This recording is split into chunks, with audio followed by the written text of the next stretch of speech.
दोस्तों नमस्कार। मैं हूं संजीव, आपका दोस्त एजुकेशन हंट चैनल पर। जैसे कि आप सभी जानते हैं कि सीटेट का महासंग्राम चल रहा है और आप भी चाहते हैं इसमें अपने भाग्य को आजमाना, तो जुड़े रहिएगा मेरे साथ। जैसे कि आप सभी जानते हैं कि चाइल्ड डेवलपमेंट एंड पेडागोजी में पेडागोजी यानी शिक्षा शास्त्र का महत्वपूर्ण लेसन अभी चल रहा है। यूनिट 21 बच्चों में सीखने की वैकल्पिक धारणाएं, जिसके अंतर्गत हम लोग देख रहे थे शिक्षण के सारा सिद्धांत हम लोग डिस्कस कर चुके थे। और यहाँ से हम लोग शिक्षण और अधिगम की महत्वपूर्ण विशेषता यहाँ से हम लोग आज देखने वाले हैं। टीचिंग एंड लर्निंग, शिक्षण और अधिगम, इसकी महत्वपूर्ण विशेषता। बच्चे को हम लोग पढ़ाते हैं, मतलब टीचिंग करते हैं, तो ये शिक्षण हो गया। और बच्चे जो पढ़ते हैं तो वो लर्निंग करते हैं, मतलब सीखते हैं, मतलब इसका हुआ अधिगम। तो आई थिंक सभी को ये क्लियर हो गया कि शिक्षण और अधिगम क्या होता है। अब है इसकी कुछ महत्वपूर्ण विशेषताएं हैं। हमें बच्चों के विकास की ज़रूरतों पर विचार करना चाहिए। कुछ बच्चों को दूसरे की तुलना में प्रगति के लिए अधिक समय की आवश्यकता होती है। जाहिर सी बात है कि हम लोग टीचिंग करवा रहे हैं तो बच्चे में क्या क्या विकास करना है, उसके ज़रूरत पर हम लोग को विचार करना चाहिए। और सभी बच्चे का IQ पावर, इंटेलिजेंस, कोएफिशिएंट एक जैसा नहीं होता है। इसीलिए भिन्न भिन्न बच्चों के IQ पावर भिन्न भिन्न तरह के होने के कारण सभी बच्चे को एक साथ एक समय में हम सभी बातों को नहीं समझा सकते हैं, नहीं सिखा सकते हैं। कुछ बच्चों को दूसरे की तुलना में प्रगति के लिए अधिक समय की आवश्यकता होती है। हमें अपने शिक्षकों की विशिष्ट विशेषताओं से सीखने और पहचानने की सुविधा होनी चाहिए। अब इसीलिए कहा जाता है कि शिक्षक को साइकोलॉजी का ज्ञान होना चाहिए, जिससे वह बच्चे को अच्छी तरह से समझ सके और उसका अच्छी तरह से ट्रीटमेंट कर सके। नेक्स्ट है, सीखने के माहौल को सभी विद्यार्थियों का समर्थन करना चाहिए। जैसे कि हम सभी जानते हैं कि जैसा इन्वायरमेंट होगा उस तरह के वहाँ का बच्चा उस ढंग से सीख पाएंगे। नेक्स्ट है, छात्रों को अपने शिक्षक और एक दूसरे के साथ गतिविधियों के दौरान बात करने की आवश्यकता होती है, जो व्यक्तिगत और टीम उन्मुख दोनों हैं। छात्रों को अपने शिक्षक और एक दूसरे के साथ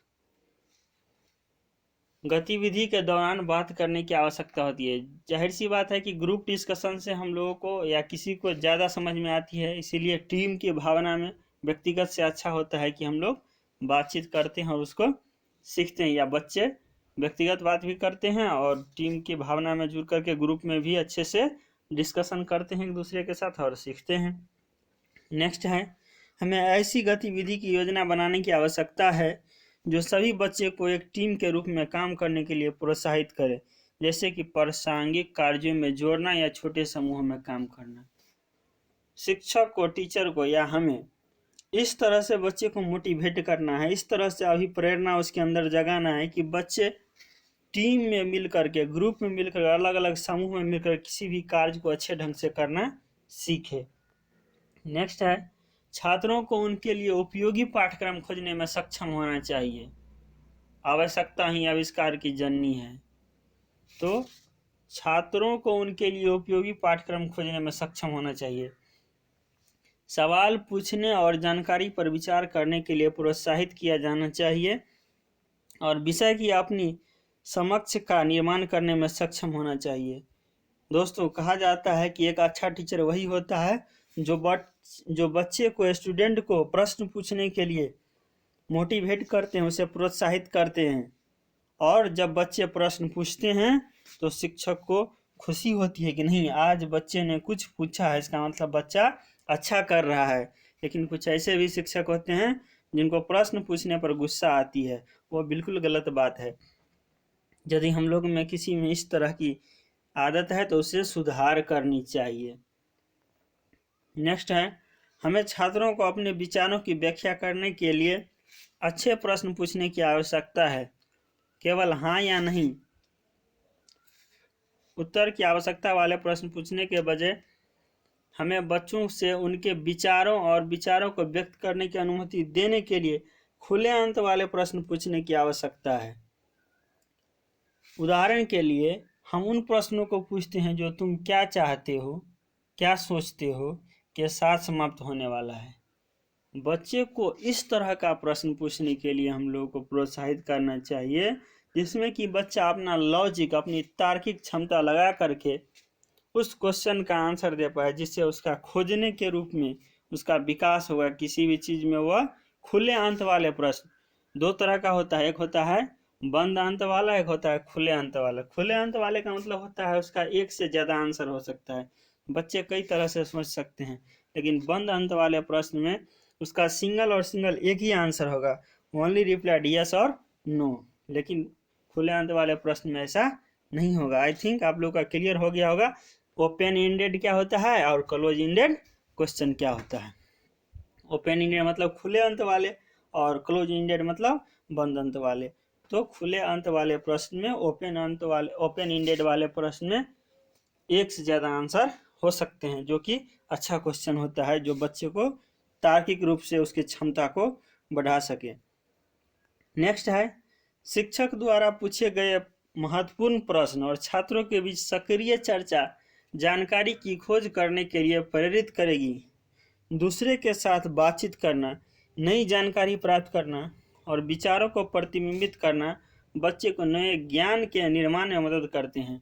अभी अभी हम लोग डिस्कस किए हैं कि शिक्षक द्वारा पूछे गए महत्वपूर्ण प्रश्न और छात्रों के बीच सक्रिय चर्चा जानकारी की खोज करने के लिए प्रेरित करती है। शिक्षक को इस तरह से प्रश्न पूछना चाहिए, इस टाइप का प्रश्न पूछना चाहिए जिससे कि बच्चा उसके प्रति एक्टिव हो, सक्रिय हो और उसकी जानकारी के लिए, वह उसके लिए खोज करने के लिए वह बच्चे प्रेरित हो। दूसरों के साथ बातचीत करना, नई जानकारी प्राप्त करना, एक दूसरे से बातचीत करेंगे तो कुछ न कुछ एक दूसरे से सीखेंगे, जिससे उसके अंदर ज्ञान का समावेशन बढ़ेगा, उसका नॉलेज बढ़ेगा। और विचारों को प्रतिबिंबित करना बच्चों को नए ज्ञान के निर्माण में मदद करता है, जिससे नया नया क्या होगा, टेक्नोलॉजी या जो भी चीज़ बच्चे जिस पर काम कर रहे हैं उसमें वृद्धि होगी, उसकी नॉलेज में वृद्धि होगी।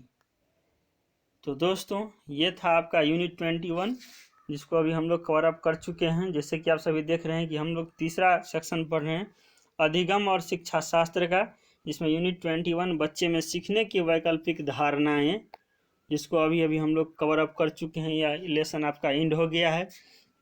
नेक्स्ट यूनिट 22 स्टार्ट होने वाला है, जिसका नाम है अनुभूति और भावना, जिसके बारे में आज थोड़ा सा ओवरव्यू हम लोग देखेंगे। नेक्स्ट डे अच्छे से हम लोग पढ़ेंगे। तो देखते हैं 22 में क्या है।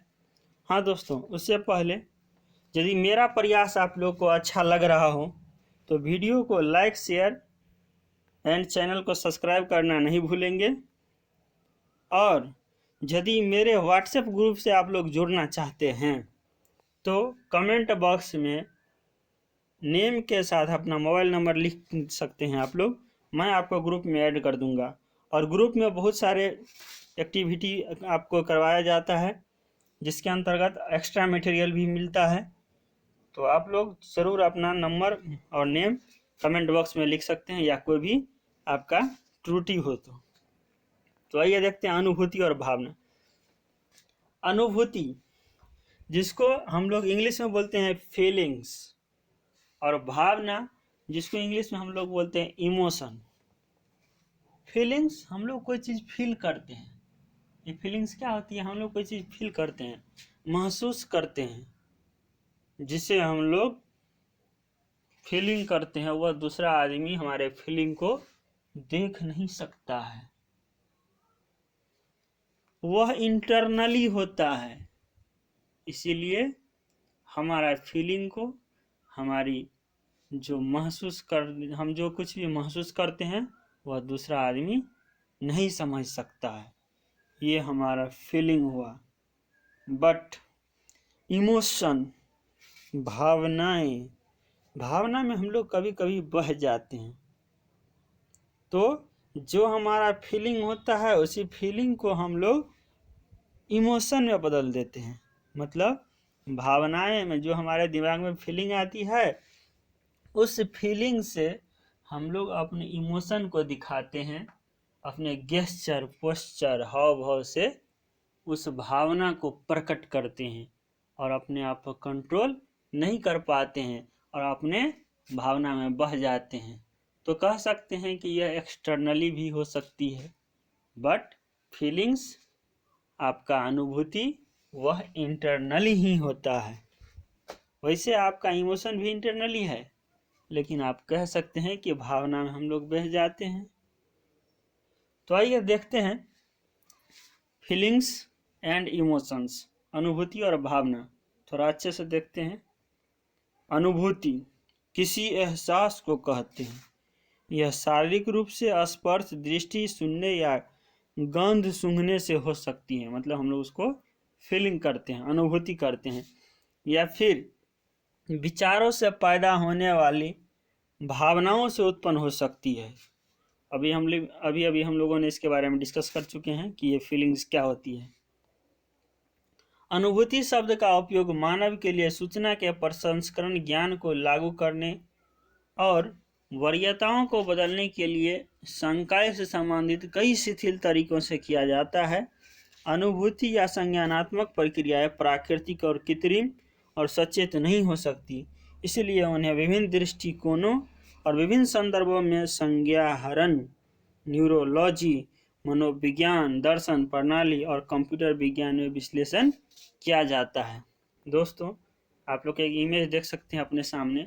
इमोशन, ये जो हमारा भावना है वो हमारे बॉडी में होता है, मतलब फिजिकली होता है, मतलब शारीरिक रूप से होता है। But feelings in our mind, ये जो हमारा अनुभूति है, ये जो हमारा फीलिंग है, वो हमारे माइंड में होता है, वो हमारे दिमाग में होता है। अनुभूति की अवधारणा मन, तर्क और धारणा, बुद्धिमत्ता, शिक्षण और कई अन्य जैसे अमूर्त अवधारणाओं से निकटता से संबंधित है, जो मानव मन की कई क्षमताओं और कृत्रिम या सिंथेटिक बुद्धिमत्ता के अपेक्षित गुणों का वर्णन करते हैं। अनुभूति उन्नत जीवित जीवों की एक अमूर्त संपत्ति है, इसलिए यह मस्तिष्क के प्रत्यक्ष गुण या उपमनोहारी और प्रतीकात्मक स्तरों पर एक अमूर्त मस्तिष्क के रूप में अध्ययन किया जाता है। दोस्तों, आज हम लोग, चूँकि वीडियो लंबा हो जाएगा, इसीलिए हम चाहेंगे कि थोड़ा थोड़ा पढ़ें, लेकिन थोड़ा सा क्वालिटीदार पढ़ें। जैसे कि हम लोग जानते हैं कि quality is the best in comparison of quantity. तो हम लोग को क्वांटिटी नहीं चाहिए, हम लोग को क्वालिटी चाहिए। बहुत ज़्यादा वीडियो डालने का मकसद नहीं है मेरा मकसद है कि जितना ही डाले वह थोड़ा सा एट्रैक्टिव हो, अच्छा से उसमें एक्सप्लेन किया हो, आप लोग को समझ में आए। और दोस्तों, मेरा प्रयास आप लोग को अच्छा लग रहा हो तो वीडियो को कमेंट बॉक्स में कमेंट भी करें और लाइक, शेयर एंड सब्सक्राइब कर दें। थैंक यू, बहुत बहुत धन्यवाद। मिलते हैं नेक्स्ट वीडियो में।